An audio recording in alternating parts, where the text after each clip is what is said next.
Oh, hello! Welcome to the Reading Corner.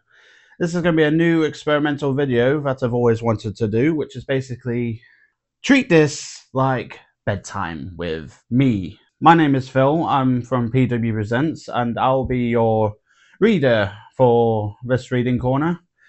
The idea of this format is that I wanted this to be like a bedtime story. Think of me as if I was reading to you at bedtime, giving you a soothing narration of one of my favorite pieces of work.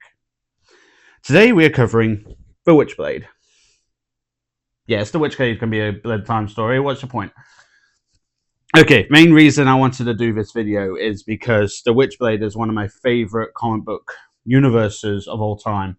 And popular comic book channels like Comic Story and Comics Explained, Comic Pop wouldn't normally cover this. This is from Top Cow Productions. It's been a long running thing. They've existed since the 90s. This is their latest 2024. Yeah, 2024 remake. So think of this as a modern retelling of the classic tale. And I've always wanted to do something to bring this story to you guys. So I'm going to basically do it myself, but in my own way, in a bedtime story. Don't worry, I'm sure there are no ghosts under the bed for this one. Anyway, let me introduce you to The Witchblade. Written by Margaret Bennett and with art by Giuseppe Caffa. I'll put the links in somewhere in the corner because I can never pronounce half these names. Witchblade Issue 1. New York police detective Sarah Bazzini's life was forever fractured by her father's murder. Cold, cunning, and hell-bent on revenge, Sarah now stalks a vicious criminal cabal beneath the city, where an ancient power collides and transforms her into something wild, magnificent, and beyond her darkest imaginings. That is literally the blur. Issue 1 is titled, I Put a Spell on You. New York City. My name is Sarah Bazzini, and in 1 hour, I am going to die. In 59 minutes, my body will cease to be mine. I am going to become something new, remade by something very, very old. Berlin, Germany, 9 hours ago, we jumped to a dig site where a man is approaching a construction site with armed guards. The man at the desk with an assault rifle in his hands speaks, Mr. Irons, sir. Mr. Kenneth Irons, sir? We think we're close. Kenneth Irons, sitting in his observation port amongst various screens, tells him, send in the sacrifice, and prepare to follow where she leads. The man with a gun steps forward to a young construction worker, a worker at the dig site, and goes, go on, girl. That's a good girl now. Pointing his rifle at her, he urges her forward. She is confused and scared, but she approaches, and then starts digging. Speaking in German, I assume. I'm going to try and do this. Just Oja, bit. Yeah, I'm just going to skip over that. Her digging unveils something beneath the ground as she starts digging in a much more feral, as if possessed state, until she uncovers something gold, with what seems to be a red ruby. Something which suddenly comes alive and attacks her and latches onto her. Kenneth Irons isn't so phased, however, but he does rushes in, shouting gently now, before the woman turns to him, going, fast, make next on, and attacks the guards. More guards rush in to aim their rifles at her, but the Kenneth Irons barks, don't kill her, it will only find another. Follow her, she will lead us to the true avatar. Apparently, he goes on to narrate that she's stealing a car, even though we clearly see that in the comic book panel. Don't let her out of your sight. Decades I have hunted it, and I cannot let it escape. The now possessed woman, takes that car and drives it to Brandenburg Airport in Berlin, where she crashes it into a wall and proceeds to face off with some armed policemen who order her to halt. Halt, Orden, when says it. Nein, it's much, she says, acting so feral. In the end, the policemen end up shooting her, dead. As a policewoman goes over to check on her, however, and the gold pendant I had latched onto her neck suddenly crawls onto her instead. As we hear the announcer at the airport go, "This is the final boarding call for Global Air Flight 699 to New York." "See that Witmison," the policewoman says, as she suddenly walks forward towards the plane that's about to leave. Along the way, she touches another woman who is bound to board the plane. As she touches it, the woman goes, "Yes, I'm hurrying. America, it's mess." Oh, as she becomes possessed by the same token that passes from the policewoman to her. And in her possessed state, she boards the plane. Meanwhile, Kenneth Irons has finally caught up to him with his guards, and when one of them asks, "Mr. Irons, sir?" Kenneth Irons says, "Ready my plane. It's heading to New York. God help whomever is hunting now." As we see the woman who's riding the plane in the cargo section, strung up by these gold tendrils, traveling to New York City. Speaking, that was 9 hours ago. Now, however, we jump back to Sarah Pazzini herself. "What I wanted was never a part of the equation. I'm here because of my father. My dad was everything. He helped people. He tried to stop bad things from happening. He did what he did for all the right reasons. As a kid, I thought when I grow up, I'm going to be just like him. There was nothing else, nothing more that I wanted to be." But years ago, we see a man dead in the street. But his brothers in arms weren't quite so disconcerting, and when he prepared to bring them up for brutality, corruption, vice, and murder, I didn't have a father anymore. In this flashback years ago, we see her father lying dead in the street as police officers stand over him. Should have played ball, Pazzini. Too much the Boy Scout. I was lost. I went looking for a way to serve, a way to do what had to be done. But every palace of justice was just a torture chamber in the end. So I came home. I enrolled in the academy, and I thought I'm going to find my father's killers. As we see her flash through her time in the army, and then as a policewoman. I'm going to catch them from the inside. We see Sarah Pazzini in a car with two other people. The two next to me can be trusted. Maybe. Michael Lee is my partner. Nicole Berkshaw is our civilian liaison. "Sarah, you need to be careful," Michael tells Sarah as they sit in the car. In front of him, Nicole is driving. The car pulls up to a warehouse where Sarah gets out, saying, "These scum-sacking human traffickers think they're buying a cop today. Let's find out who else they've been." This is sort of why I don't like working off the cuff, but I'm going to have to work on this. Let's find out who else they've bought before me. We enter a safe house on the East River where Sarah Pazzini is approached by a couple of gangsters, I suppose. "Hello, Sarah Pazzini," the leader says from a table near the back. "My name is Vinter," he says. "I'm a dealer in specialities. Wine, in particular. Fine vintage, collectibles, tradable, enjoyable, kept in a cool, secure place. Enjoyed until they are drunk up, used up, gone. And then a new harvest must be acquired. I asked for you because a source tells me you were SOG. What source?" Sarah thinks. "And which officer is arranging the contacts?" "An SOG. How does he know that?" "Special Operations Group. Yes," she reiterates. "Most likely for our benefit rather than his." But she goes on to explain, "For our benefit, Black Ops wing of the US military. I enlisted at 18, ran home at 24. The things I saw: Iran, Botswana." That's when Vinter pulls a gun on her. You can get me the vintage I want, I think. "But first," he says, turning the gun in his hand and presenting it to her instead. "For safety's sake, I must ask for proof of quality," he says, as a man is brought in front of her. A man in a hoodie, where they pull the hood off and reveal the beaten face underneath. I would like you to dispose of this little smuggler whose cargo spoiled in a hot truck on the journey. He abandoned it. Let the federales find that we were running girls over the border. Kill him, he orders. Sarah Brazzini takes the gun, puts her finger on the trigger. Meanwhile, at John F. Kennedy Airport in New York, the woman who boarded the plane to America has officially landed.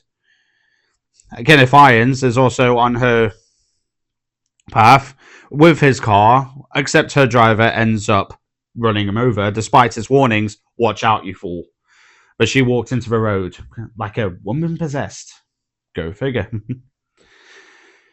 Meanwhile, Sarah Bazzini is pointing the gun at her hostage, we'll say, says, "You are not your body. You have a body. You are a soul." I try to believe this as I look at this man who has killed so many. To others, your body is a commodity. They may imprison it, objectify it, dismember it, destroy it. She narrates this while frames cut back to the airport, where the woman who got off the plane is now lying dead in the street. Another woman runs to her side to aid. "Oh my god, lady, are you okay?" And that's where the bracelets that had been attached to her climbs onto this new woman, possessing her, and then she runs off.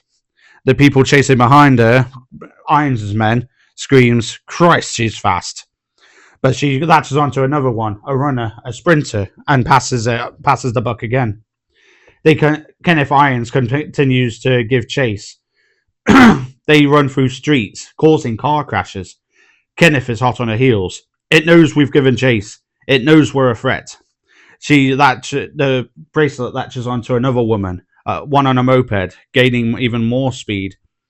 It zooms through the highways fast. The bracelet on her wrist. Where is it going? Well, we know where it's going. Meanwhile, that said target is still narrating over these instances. Your body is a tool, perhaps the greatest physical tool you will ever have. But it is not all you are. You are what you have thought with that body, felt with that body, done with that body. That tool that does and does not define you. This man has destroyed souls and left only bodies behind. Shall I show him what it's like to lose your own body? She aims the gun at him, and the entire time he's begging, "Oh God, please." She finally pulls the trigger. Click. All things to consider the next time, when the gun is loaded. The man on the floor suddenly breaks into tears. Oh God, a test. It was a test, boss. You're the best. You've forgiven me, right? You've forgiven?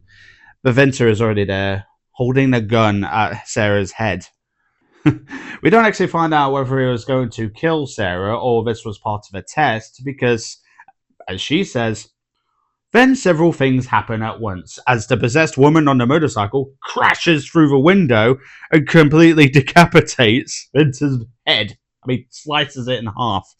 The bracelet that was on the woman on the motorbike, however, leaps off the motorcyclist and latches onto Sarah Bazzini, who reacts as you would, and then her eyes glow red as it clinks around her wrist, and she just mutters, "Holy shit," as she finds herself surrounded by Victor's gang. Enter the Witchblade. At first, I think I'm drunk. For that spidery, whatever the fuck, just shots me up with something. But oh, for warmth, for languor, for desire. Seems every idea seems like a good idea. Seems every action seems within my grasp. I can feel cells multiplying inside me. I can feel muscles bulging, fat blossoming, my bones stretching, strengthening, hardening like oak trees. And all the while we see Sarah Bazzini literally laying waste to these gunmen, now wielding the Witchblade. When my heart beats, thunder sounds. Then, when every thought's fire, every nerve is made of lightning. What have I become? Now wielding this golden armor with red rubies and absolutely vicious tendrils, she lays waste to these guys, throwing them across walls, launching spikes out of her arms. The guys should give return fire, and she's suddenly shot in the chest. She goes down with a bullet wound in her, just where her heart, above her heart. I'm going to assume that's where the above the heart. I'm no doctor. I have no idea where the. Anyway, point is, we see the bullet wound, but then we also see these golden tendrils reach into the wound and pull out the bullet, which she takes in her hand. As she gets up and the golden armor recedes from her body, and she just sits there. Whoa, what the fuck? Yeah, I'm gonna have to do a lot of censoring because there's a lot of swear. This is the sort of book where there's going to be a lot of swearing. Yes, I swear, this is a bedtime story. Ugh. She goes over to check the people who she'd taken out. Actually, no, she doesn't. She goes over to check the motorcycles that crashed through the window. She checks her pulse and goes, "You're okay." Cyclist is unconscious, but yeah, basically okay. So there's more I can say for the previous temporary hosts. But it's good to know about the other people who had the Witchblade probably just woke up from like a daze. It's like, they took somebody like, what happened? Just as well, a woman got hit, who got on the plane got hit by a car, but then not so much. Never mind. We're gonna need backup, ambulances. Sarah runs downstairs and opens the door and finds the victims of the human traffickers. Says it's okay, you're free. Cut to outside where the victims are getting treatment. The ambulances are unseen, and the police are here mopping up. Michael puts a blanket around Sarah, saying, "Sending this one to Trinity Hospital." Hold on, I don't know who they're wheeling away, but the point is, like, we got Sarah and Michael there talking about how Sarah mentions how it's a miracle that she didn't break any bones. Someone off panel says, "Alex Underwood of the Dispatch Underground. How can we help? Do you have housing? Who can we contact for you?" That must be them talking about the human trafficking victims who they need to set up somewhere safe now. Michael tells Sarah to sit down for a minute, and she just goes, "I'm fine. I need to go home." But while she's talking with Michael, while this whole scene is playing out, up on a roof, we see a silhouette, and we zoom in to see a man in a trench coat looking dope as fuck. He just calls up on his wristwatch. I'm going to assume he's using text to chat or something. And he just reports, "Irons, this is Nottingham." Actually, yeah, he just reports, "Irons, this is Nottingham. I know who has the Witchblade." And that is where the first issue ends. Of course, you'll notice there's a lot more pages to this. That's because Top Cow are brilliant when they do this sort of thing. They give you an overview of the team, they give you a few messages, and more importantly, they give you sketches of like the work in progress behind some of these. Like we see designs for different characters. We see a period of how we see cover designs. Some of these are fucking dope. I mean, one thing I do like about this new modern is like they know their roots. I mean, these are like cover variants. As you can see, it's like they're really playing into this was a 90s comic, so let's lean into the fact of we're still the 90s comic, so very sexualizing Sarah Bazzini on the cover art. I mean, that's next issue. Could you get any more suggestive? One woman in a generation, preserving the balance between the light and dark. But yeah, that was issue 1 of A Witchblade. I highly recommend you go see it for yourself. It is a fantastic series. And I'm hoping to bring you the rest of the story to try and get you caught up. But I highly recommend you go out to your local comic book store or you go online and you order these because this is issue 1. This was released back in July 2024. So you've got quite a few issues going. But more importantly, I need people to buy this. I need people to support this series so that this universe keeps going because it's a fantastic series.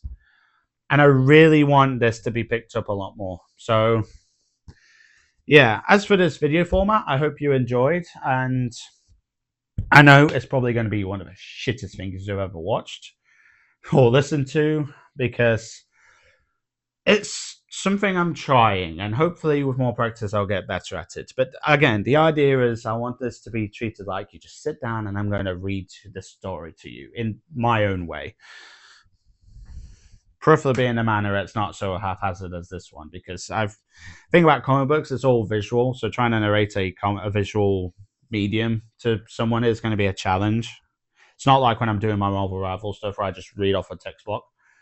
But yeah, I hope you enjoyed. Be sure to like and subscribe if you did. Let me know what you enjoyed. Let me know if I'm just suck at this and just stop. But I think I'm gonna try and get up to date with these books for you guys, so you can jump in and read whenever you get excited, because it's an exciting series and these are fantastic characters. And especially as of now, when I made this, if they haven't already, they are planning to do revamp the Darkness as well, and Jackie Estacado has already been introduced into the series, so be sure to follow that, because I will be getting that comic when that comes out, and I will be bringing it to you guys, regardless of where I am in this series. But yeah, hope you enjoyed. Be sure to like and subscribe, and I'll see you in the next one.